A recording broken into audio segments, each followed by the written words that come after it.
the next best predictor of lifetime success is conscientiousness. Well, so, and of the two aspects of conscientiousness, say orderliness and industriousness, the better predictor is industriousness. So the question is, well, what can you do about your industriousness?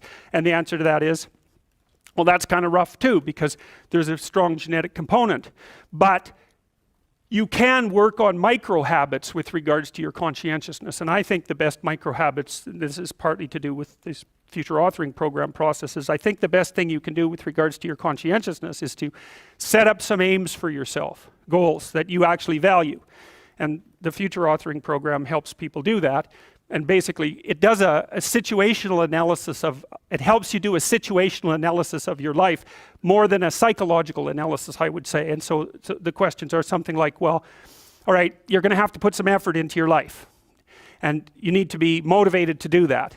And so what are the potential sources of motivation? Well, you could think about them in the big five manner. You know, if you're extroverted, you want friends. If you're agreeable, you want an intimate relationship. If you're disagreeable, you want to win competitions. If you're open, you want to engage in creative activity.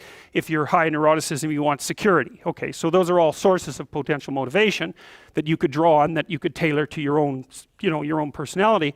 But then there are dimensions that you want to consider your life across. And so we ask people about, well, if you could have your life the way you wanted it in 3 to 5 years, if you were taking care of yourself properly, what would you want from your friendships? What would you want from your intimate relationship? How would you like to structure your family? What do you want for your career? Well, how are you going to use your time outside of your job? And how are you going to regulate your mental and physical health, and maybe also your drug and alcohol use? Because that's a good place to auger down, because alcoholism, for example, wipes out, 5 to 10% of people. So you want to keep that under control.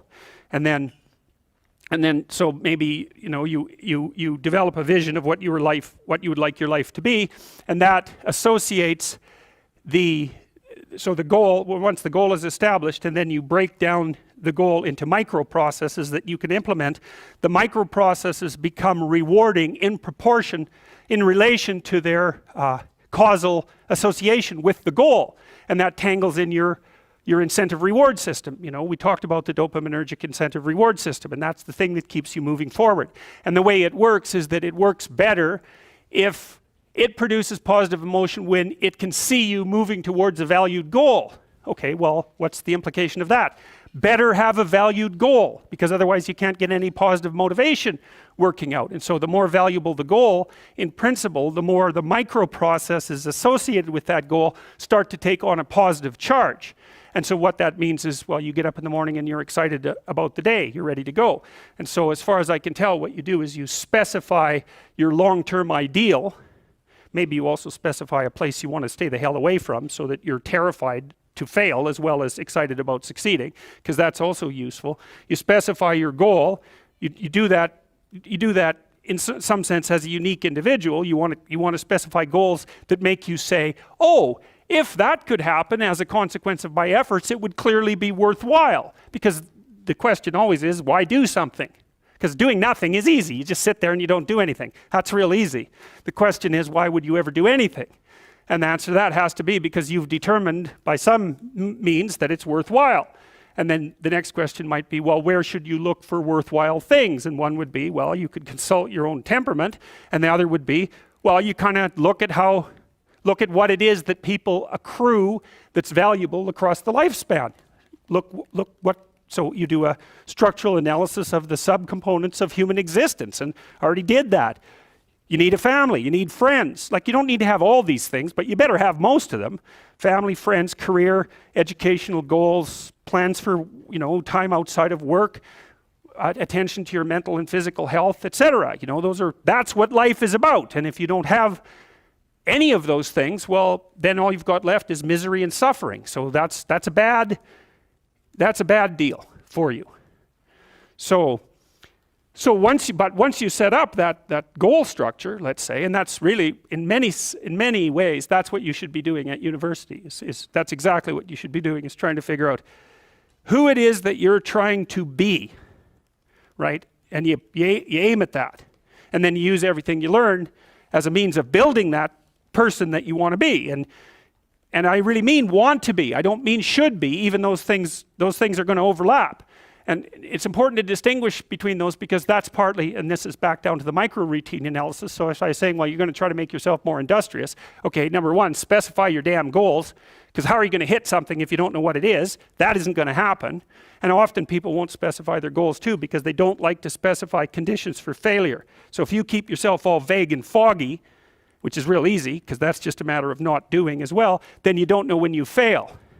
And people might say, well, I really don't want to know when I fail because that's painful. So I'll keep myself blind about when I fail. That's fine, except you'll fail all the time then. You just won't know it until you've failed so badly that you're done. And that can easily happen by the time you're 40. So I would recommend that you don't let that happen. So that's willful blindness, right? You could have known, but you chose not to. Okay, so once you get your goal structure set up, you think, okay, if I could have this life, it looks like that might be worth living, despite the fact that it's going to be, anxiety provoking and threatening, and there's going to be some suffering and loss involved and all of that. Obviously, the goal is to have a vision for your life such that all things considered, that justifies your effort. Okay, so then what do? Well, then you turn down to the micro routines. It's like, okay, well, this is what I'm aiming for. How does that instantiate itself day to day, week to week, month to month? And that's where something like a schedule can be unbelievably useful. Google Calendar. It's like, make a damn schedule and stick to it. Okay, so what's the rule with the schedule? It's not a bloody prison. That's the first thing that people do wrong. They say, well, I don't like to follow a schedule. Well, it's like, well, what kind of schedule are you setting up? Well, I have to do this, then I have to do this, then I have to do this, and then I just go play video games because who wants to do all these things that I have to do? It's like, wrong. Set the damn schedule up so that you have the day you want. That's the trick. It's like, okay, I've got tomorrow. If I was going to set it up so it was the best possible day I could have, practically speaking, what would it look like? Well, then you schedule that. And obviously there's a bit of responsibility that's going to go along with that, because if you have any sense, one of the things that you're going to insist upon is that at the end of the day, you're not in worse shape than you were than at the beginning of the day, right? Because that's a stupid day. If you have a bunch of those in a row, you just dig, you dig yourself a hole and then you bury yourself in it. It's like, sorry, that's just not a good strategy. It's a bad strategy. So maybe 20% of your day has to be responsibility and obligation, or maybe it's more than that, depending on how far behind you are. But even that, you can ask yourself, okay, well, I've got these responsibilities. I have to schedule the damn things in. What's the right ratio of responsibility to reward? And you can ask yourself that, just like you'd negotiate with someone who is working for you. It's like, okay, you got to work tomorrow. Okay, so I want you to work tomorrow. And you might say, okay, well, what are you going to do for me that makes it likely that I'll work for you? Well, you could ask yourself that, So maybe you do an hour of responsibility and then you play a video game for 15 minutes. I don't know, whatever turns your crank, man. But, you have to negotiate with yourself and not tyrannize yourself. Like you're negotiating with someone that you care for, that you would like to be productive and have a good life. And that's how you make the schedule. It's like, and then you look at the day and you think, well, if I had that day, that'd be good. Great. And you're useless and horrible, so you'll probably only hit it with about 70% accuracy, but that beats the hell out of 0, right? And if you hit it even with 50% accuracy, another rule is, well, aim for 51% the next week, or 50.5% for God's sake, or because you're going to hit that position where things start to loop back positively and spiral you upward. And so that's one way that you can work on your conscientiousness, is plan a life you'd like to have. And you do that partly by referring to social norms. That's more or less rescuing your father from the belly of the whale. But the other way you do that is by having a little conversation with yourself about, as if you don't really know who you are, because you know what you're like. You won't do what you're told. You won't do what you tell yourself to do. You must have noticed that. It's like you're a bad employee and a worse boss. And both of those work, for you. You don't know what you want to do, and then when you tell yourself what to do, you don't do it anyways. You should fire yourself and find someone else to be. But my point is that you have to understand that you're not your own servant, so to speak. You're someone that you have to negotiate with, and you're someone that you want to present the opportunity of having a good life to. And that's hard for people because they don't like themselves very much. So, they're always like cracking the whip and then procrastinating, and cracking the whip and then procrastinating. And it's like, God, it's so boring. And It's such a pathetic way of spending your time. And you know what that's like because you probably waste like 6 hours a day. And I think we did an economic calculation about that a while back, right? Your time's probably worth $50 an hour, something like that. I mean, you're not getting paid that now, but you're young, and so this is investment time, and what you do now is going to multiply its effects in the future. So let's say it's $50 an hour, which is perfectly reasonable. So if you waste 6 hours a day, and you are, then you're wasting about $2,000 a week or about $100,000 a year. So like, go ahead, but that's what it's costing you every hour. And you need to know what your damn time is worth. So let's say it's not $50, it's 30, whatever. Maybe it's 100, it's somewhere in that range. One of the things you should be asking yourself is, when you spend an hour, was that, well, would have I paid someone $50 to have had that hour? And if the answer is no, it's like, well, maybe you should do something else with your time.